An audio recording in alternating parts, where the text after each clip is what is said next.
नवनीत जैन है मेरा छोटा भाई, उसने भेजी है। वो कहता है, एक बार मेरी बेटी ने मुझसे पूछा, अगर मुझे कोई ऐसा लड़का मिले जो जन्म से जैन नहीं है लेकिन जैन का धर्म का पालन करता है तो क्या मैं उससे शादी कर सकती हूं? स्वाभाविक रूप से मैंने मना कर दिया। तो लेकिन फिर उसने एक और सवाल पूछा, हमारे अधिकतर तीर्थंकर भी जन्म से जैन नहीं थे, तो अगर कोई व्यक्ति जन्म से जैन नहीं है लेकिन अब उससे सच्चे मन से जैन धर्म का पालन करता है तो उसमें गलत क्या है? अब उसके दूसरे सवाल का मैं उसे कोई जवाब नहीं दे सका जिससे वह पूरी तरह संतुष्ट हो सके। लेकिन राजी उसने लास्ट में यह भी कह दिया कि मेरा ऐसा भाव नहीं है, केवल मैं जिज्ञासा पूछ रही हूं। ऐसा हाँ, पहली बात है, आप इतिहास के संबंध में तो इतने विद्वान बन जाते हो कि हम जो मूर्ख हैं। जब तुम्हारे लैला मजनू की बातें आती हैं तो सब, और महाराज जी आपने पुराण पढ़ा नहीं? आपने पुराण पढ़ा नहीं? फलाने महाराज ने, फलाने राजा ने फलाने से की थी। अरे मैंने कहा भैया तुम तो बड़े ज्ञानी हो, मान लैला मजनू के संबंध में ज्ञानी हो। तीर्थंकरों के संबंध में जब आपको शादी करना है किसी अजैन से तो तीर्थंकरों को भी अपने में शामिल कर रहे हो। कौन से साथ में पढ़ लिया कि तीर्थंकर जैन नहीं थे? 7 पीढ़ी बल्दियत से जैन थे, जैन ही थे। एक भी तीर्थंकर का जन्म किसी अजैन कुल में नहीं हुआ, सब जैन कुल में ही थे। यदुवंशी थे वो भी जैन ही थे।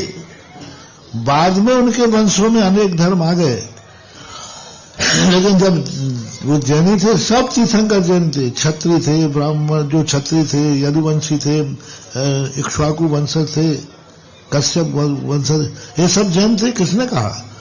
कौन से साथ में पढ़ लेते हो तुम लोग? ये सब वर्तमान की जातियों को देख करके तुम उनके ऊपर लांछन लगा रहे हो। कोई भी तीर्थंकर, एक भी 63 साल का पुरुष ऐसा नहीं है जो जैन कुल में जन्म न लिया हो। जैन कुल में ही इनका जन्म होता है, और वो भी 7 पीढ़ियों से, निरंतर 7 पीढ़ियों से जो जैन होते हैं उन्हीं के कुल में जन्मे, ऐसा मानना चाहिए। वो अजैन जातियां नहीं थी, सब जैन जातियां ही थी। कर्म के आधार पर जैसे यदु राजा हुआ तो यदुवंश चल गया, तो यदु राजा कोई अजैन थोड़ी था, यदु राजा जैन था तो यदुवंश चल गया। रघु राजा हुआ तो रघुवंश चल गया। अर्ककीर्ति हुआ तो सूर्यवंश चल गया। ये राजाओं के नाम से चल जाने से कारण हम इनको इस प्रकार से नहीं कह सकते। दूसरी बार आपको ऐसा कहना आपके कर्मों के खिलाफ है। आपको यदि किसी अजैन के कुल में कर्म को भेजना होता तो आपको जन्म अजैन कुल में होता। आपका कर्म आपको जैन बनाया है तो आपको जैन ही साथी ढूंढना चाहिए।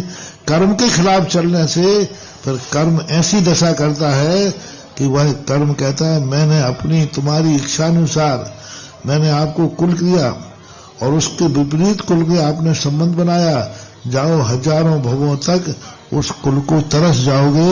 इससे कर्म ने जिसको जो कुल, मैं किसी को नहीं कह रहा, सभी जातियों से मेरा कहना है, शादी विवाह के संबंध में चाहे कोई भी हो, जैन हो, ब्राह्मण हो, यादव हो, सबको एक ही बात मेरा संदेशा कहना है।